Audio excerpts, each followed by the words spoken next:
शान्ताकारं भुजगशयनं पद्मनाभं सुरेशं विश्वाधारं गगनसदृशं मेघवर्णं शुभांगं लक्ष्मीकान्तं कमलनयनं योगविद्यानिगम्यं वन्दे विष्णुं भवहरणं सर्वलोकैकनाथं रांगरामाय नमः। अनंत कोटि आकाश गंगाओं के एकमात्र आधार अधिष्ठान और नियंता धारण करता भगवान श्री राम के पवित्र चरणों में प्रणाम करते हुए और माता जानकी के पवित्र चरणों में सिर रखकर उनके चरणों का ध्यान करते हुए आज वाल्मीकि रामायण के हम बालकांड का पंचविंश सर्ग यानी 25वां सर्ग आपके सामने प्रस्तुत कर रहे हैं। भगवान जैसा बुलाएंगे वैसा आपको बोल देंगे। अथा तस्या प्रमेयस्य मुनिर्वचनमुत्तमं श्रुत्वा पुरुषशार्दूलः प्रत्युवाच शुभां गिरम्। उत्तम वचन को सुनकर प्रभावशाली विश्वामित्र मुनि का यह जब उत्तम वचन सुना तो पुरुष सिंह भगवान श्री राम ने यह शुभ बात कही। अब अपरिमित शुभ प्रभावशाली भगवान विश्वामित्र कैसे थे? अपरिमित प्रभावशाली।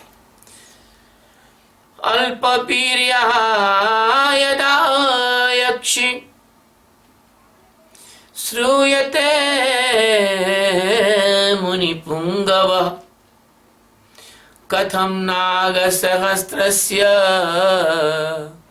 धारयत्यबलाबलम्। मुनिश्रेष्ठ, जब वह यक्षिणी अबला सुनी जाती है तो उसकी शक्ति थोड़ी ही होना चाहिए, फिर यह 1000 हाथियों के बल कैसे धारण करती है। इत्युक्तं वचनं श्रुत्वा रागस्वस्यामितोजसः हर्षयन् श्लक्षणया वाचः सलक्ष्मणमरिदमम्। विश्वामित्रो अब्रवीत वाक्यं शृणुयेन बलोत्कटा वरदान कृतं वीर्यं धारयत्यबलाबलम्। अमित तेजस्वी श्री रघुनाथ जी के कहे हुए इस वचन को सुनकर विश्वामित्र जी अपनी मधुर वाणी द्वारा लक्ष्मण सहित शत्रु दमन श्री राम को हर्ष प्रदान करते हुए बोले, रघुनंदन, जिस तरह से ताड़का अधिक बलशालिनी हो गई है मैं बताता हूं, सुनो। उसमें एक वरदान जनित बल का उदय हुआ है, उसको वरदान प्राप्त हुआ है। वह अबला होकर भी बल को धारण करती है, अबला होकर भी सबला हो गई है।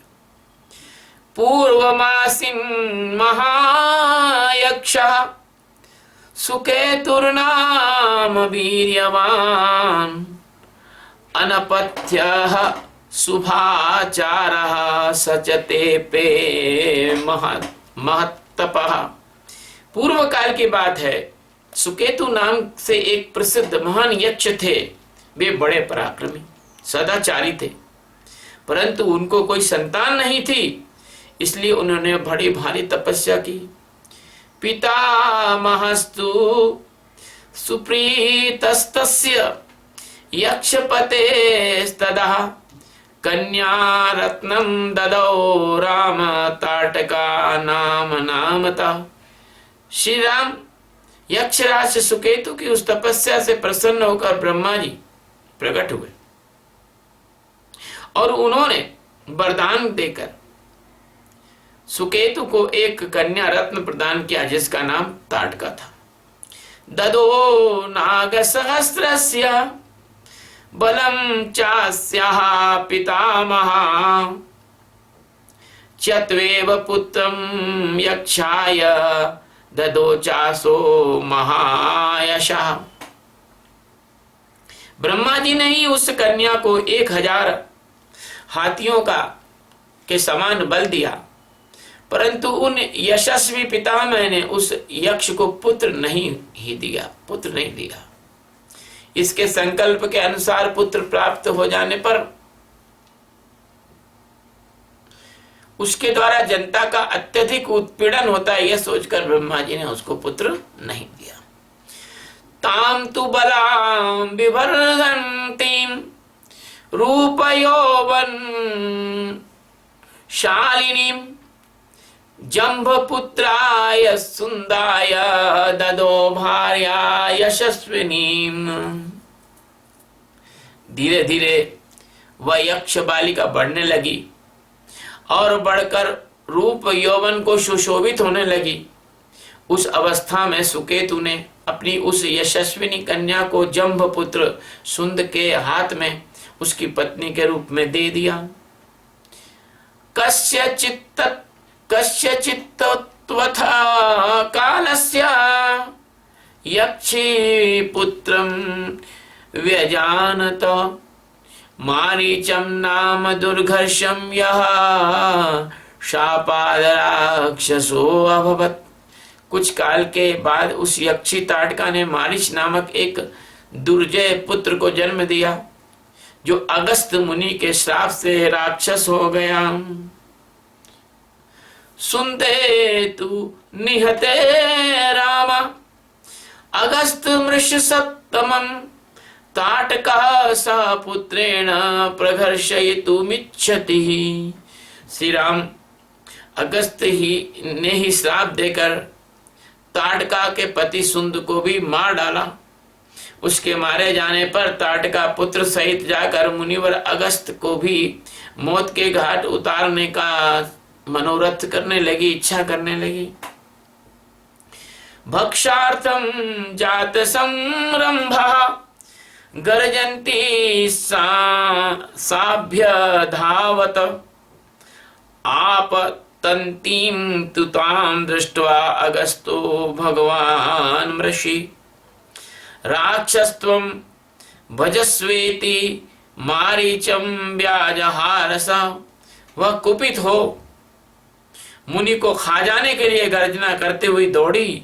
उसे आती देख भगवान अगस्त मुनि ने मारीच से कहा, तू देव योनि रूप का परित्याग करके राक्षस भाव को प्राप्त हो जा। अगस्तस्य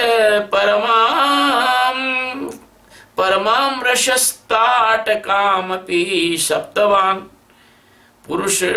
पुरुषादि महायक्षी विकृतानना इदं रूपम विहायाशु दारुणम रूपमस्तुते।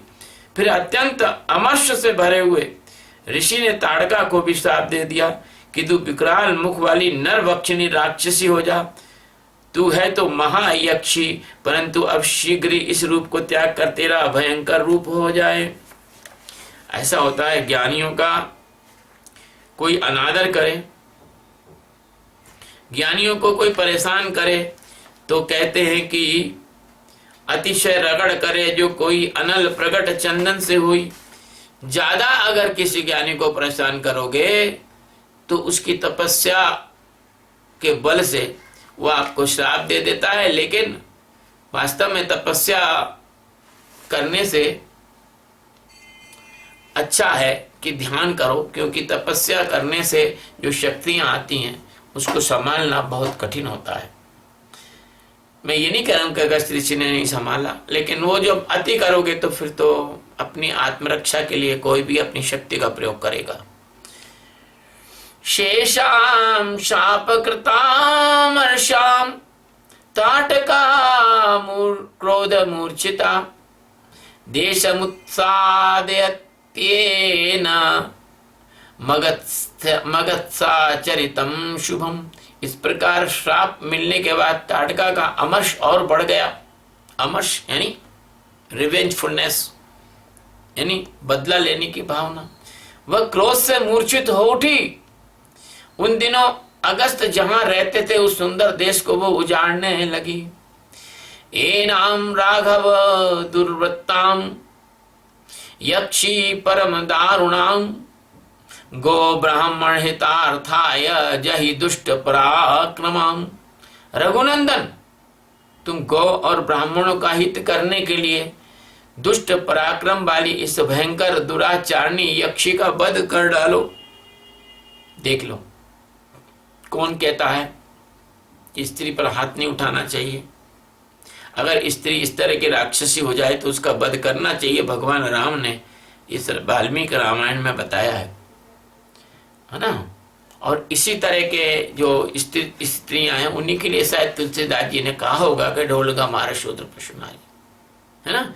ये नारी का इस तरह का जो अगर नारी का रूप हो तो उसको ताड़ना करना या उसका वध करना या उसको नियंत्रण करना ये बहुत आवश्यक है।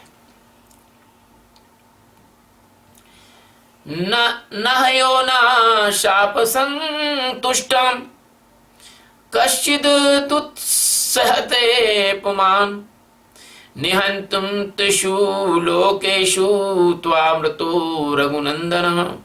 मैं सभी स्त्रियों के लिए नहीं कह रहा, करोड़ों अरबों में कोई ऐसी स्त्री होती है, आप अखबार में भी देखते हैं, पति को भी मार देती, बच्चों को भी मार देती। अखबार में समाचार सुनते होंगे, कभी कभी कोई ऐसी स्त्री होती है और कभी कभी ऐसा कोई पुरुष भी होता है। क्योंकि स्त्री और पुरुष इनका अंतःकरण तो रहता ही है, मन बुद्धि चिंतन अहंकार, उसके विकार भी समान रहते हैं। इसलिए इसको ऐसा ना माना जाए कि हम स्त्री जाति की कोई निंदा कर रहे हैं, अपमान कर रहे हैं, ऐसा नहीं माना जाए। तो रघुनंदन, हे रघुकुल को आनंदित करने वाले वीर, इस शापग्रस्त ताड़का को मारने के लिए तीनों लोकों में तुम्हारे सिवा कोई दूसरा पुरुष समर्थ नहीं है। तुम्हारे अलावा कोई मार भी नहीं सकता इसको, इतनी ताकतवर है। नहीं ते स्त्री वध कृते घृणा कार्या नरोत्तमा चातुर्वर्ण हितार्थम ही कर्तव्यम राजसूनुष्णा। नरश्रेष्ठ, तुम स्त्री हत्या का विचार करके इसके प्रति दया न दिखाना। एक राजपुत्र को चारों वर्णों के हित के लिए स्त्री भी हत्या करनी पड़े तो उसके मुंह से उसको मुंह नहीं मोड़ना चाहिए। ये दे दिया। अगर चारों वर्णों को नुकसान को स्त्री पहुंचा रही है तो उस स्त्री की जो हत्या है ना वो ठीक मानी गई है, पुण्य कार्य माना गया है। तो भगवान विश्वामित्र कह रहे हैं कि नरश्रेष्ठ, तुम स्त्री हत्या का विचार करके इसके प्रति दया ना दिखाना। एक राजपुत्र को चारों वर्णों के हित के लिए स्त्री हत्या भी करनी पड़े तो उससे मुख नहीं मोड़ना चाहिए। लेकिन आज का समय होता तो अगर कोई कितनी भी देश की दुश्मन स्त्री हो, अगर डाकू स्त्री हो, अगर देश का खराबा करने वाली स्त्री हो, यदि छुपी हुई व्यभिचारिणी स्त्री हो, यदि सीरियल किलर स्त्री हो, तो भी उसको यदि कोई मार देगा तो यहाँ के जो भारत के जो एनजीओ हैं, मानवाधिकार वाले हैं, दूसरे लोग हैं, ये उस आदमी के खिलाफ 302 का प्रकरण दर्ज करवा देंगे। ये नहीं देखेंगे कि उसकी पृष्ठभूमि क्या थी, उसने क्यों मारा, कैसी थी, ये नहीं देखेंगे। नहीं नहीं नहीं, उसके सारे अपराध माफ। इसका एक उदाहरण मैं देता हूं। आपने फूलन देवी का नाम सुना होगा। फूलन देवी की जिस व्यक्ति ने हत्या की, आपको सबको मालूम है कि फूलन देवी एक दस्यु थी। फिर आप लोगों का समाज भी बड़ा बहुत क्या बताऊं बलिहारी है कि आपने दस्यु को टिकट देके उनको सांसद बनाया। चलो, फिर उनकी हत्या भी हुई। तो क्या हत्या हुई तो क्या समाज ने यह कहा कि नहीं ठीक है आपने मार दिया तो अच्छा किया? तब आपकी नजर में वो दस्यु नहीं, वो एक सांसद थी। लेकिन जब वो दस्यु थे तब कोई मार देता तो उस पुलिस वाले को अवार्ड मिलता, तब उसको जो है उस पुलिस वाले को दंड नहीं मिलता। तो ये ताड़का जो है दस्यु से भी ज्यादा, 1,00,000 गुनी ज्यादा समाज के लिए, वो चारों वर्णों के लिए घातक थी। नहीं तो ऋषि मुनि किसी को मरवाते हैं क्या? निरसंसम बा प्रजा रक्षण कारणात् पातकं वा सदोषं वा कर्तव्यं रक्षता सदा। प्रजापालक नरेश को प्रजाजनों की रक्षा के लिए क्रूरता पूर्वक या क्रूरता रहित, पातक युक्त अथवा सदोष कर्म भी करना पड़े तो कर लेना चाहिए। यह बात उसे सदा ध्यान में रखना चाहिए। और यही बात भगवान ने सदा ध्यान में रखी, इसलिए बाली को छिपके तीर मारा। ये जो विश्वामित्र जी ने उनको शिक्षा दी थी बाल्यकाल में, उन्होंने कहा था कि प्रजापालक जो नरेश होते हैं, जो राजा होते हैं, जो प्रजा का पालन करते हैं, वो प्रजाजनों के हित की रक्षा के लिए या तो क्रूरता पूर्वक किसी को मारे या क्रूरता से रहित मारे या पातक युक्त अथवा संदोष कर्म भी करना पड़े। अगर जमाना तुमको बुरा भी कहे, है ना, तो तुम्हें वो कर लेना चाहिए। ये बात सदा ध्यान में रखना चाहिए। हमारे भारत के इतिहास में भी एक आदमी ऐसा हुआ जिसने एक दुष्ट दुरात्मा की हत्या की। वो व्यक्ति फांसी पर चढ़ गया। समाज का एक बहुत बड़ा वर्ग उस व्यक्ति को गाली भी देता है, लेकिन उसने जो किया वो राष्ट्र के हित में किया। इसलिए उसने पातक युक्त और सदोष कर्म, मतलब उसके जो कर्म था वो समाज की दृष्टि में दोषपूर्ण था, लेकिन राष्ट्र के हित में उसने ये किया। मैं उसका नाम नहीं बताऊंगा और जिसको उसने मारा उसका भी नाम नहीं बताऊंगा। समझने वाले समझ गए हैं, ना समझे वो अनाड़ी है। राज्यभार नियुक्ता नामेश धर्म सनातन अधर्म्याम जहि काकुत्थ अधर्म्याम जहि काकुत्स्थ धर्मो ह्यास्याम न विद्यते। जिनके ऊपर राज्य के पालन का भार है उनका तो यह सनातन धर्म है। ककुत्स नंदन ताड़का महापापनी है, उसमें धर्म का लेश मात्र भी नहीं है, अतः उसे मार डालो। श्रूयते ही पुरा सक्रो विरोचन सुताम्रप पृथ्वी हन्तुमिच्छन्तीं मंथरामभ्योसूदयन् यत्। नरेश्वर, सुना जाता है कि पूर्व काल में विरोचन की पुत्री मंथरा सारी पृथ्वी का नाश कर डालना चाहती थी। उसके इस विचार को जानकर इंद्र ने उसका वध कर डाला था। ये कथा आई है। ये मंत्र नहीं जो कैकेयी को भड़का रही, एक मंत्र हुई है विरोचन। विरोचन नाम का जो राक्षस था उसके बारे में भागवत में इसका वर्णन है विरोचन का। विष्णुना च पुराणाम भृगुपत्नी पतिव्रता अनिन्द्रम लोकमिच्छन्ति काव्य माता निषूदिता। श्री राम, प्राचीन काल में शुक्राचार्य की माता तथा भृगु की पतिव्रता पत्नी त्रिभुवन को इंद्र से शून्य कर देना चाहती थी, मतलब इंद्र को समाप्त कर देना चाहती थी। यह जानकर भगवान विष्णु ने उसको मार डाला। एतेष्यान्येश्च बहुभिः राजपुत्रैर्महात्मभिः अधर्म सहिता नार्यो हता पुरुष सप्तमे।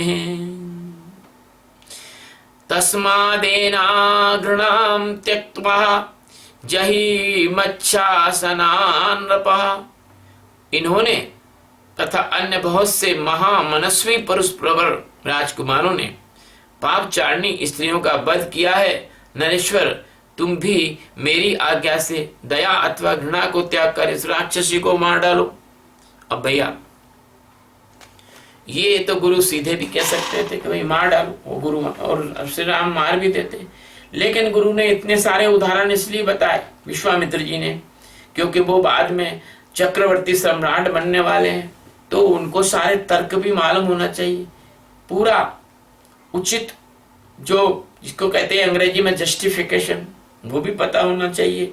उनकी एक तरह से ये प्रशिक्षण चल रही, उनका ट्रेनिंग चल रहा है। भगवान राम को इस तरह के जो शास्त्रीय उदाहरण दिए भगवान विश्वामित्र ने, और यही बात सही भी है। यह स्त्री और पुरुष की बात नहीं है। अगर कोई पुरुष भी राष्ट्र के लिए इतना बड़ा घातक हो और यदि इसको समय रहते नहीं मारा जाए तो वो अपने जैसे कई वायरस बना लेता है, यानी कई गद्दारों को पैदा कर लेता है। इसलिए यदि किसी राष्ट्र को अपनी सार्वभौमिकता की, अपनी मर्यादा की, अपनी अखंडता की, अपनी शांति की, अपनी सुरक्षा की, अपने सामाजिक संतुलन की, अपने समाज में बुराई न फैले इसकी रक्षा करनी है, तो दुष्टों का संहार बहुत आवश्यक है। भगवान श्री राम के पवित्र चरणों में प्रणाम। सीताराम सीताराम सीताराम सीताराम सीताराम सीताराम सीताराम। इत्यर्थे श्रीमद् वाल्मीकि रामायणे आदि काव्ये बालकांडे पंचविंशः सर्गः। इस प्रकार वाल्मीकि निर्मित आश्र रामायण आदि काव्य के बालकांड में 25वां सर्ग पूरा हुआ। भगवान ने जैसा आदेश दिया, हमने तो केवल एक कथा का आपके सामने वाचन किया और थोड़ा मोड़ा हमारा अभिमत इसमें रखा। ये पूरी कथा भगवान के चरणों में समर्पित है। अच्छा भी उनका है, बुरा भी उनका है। जय श्री राम।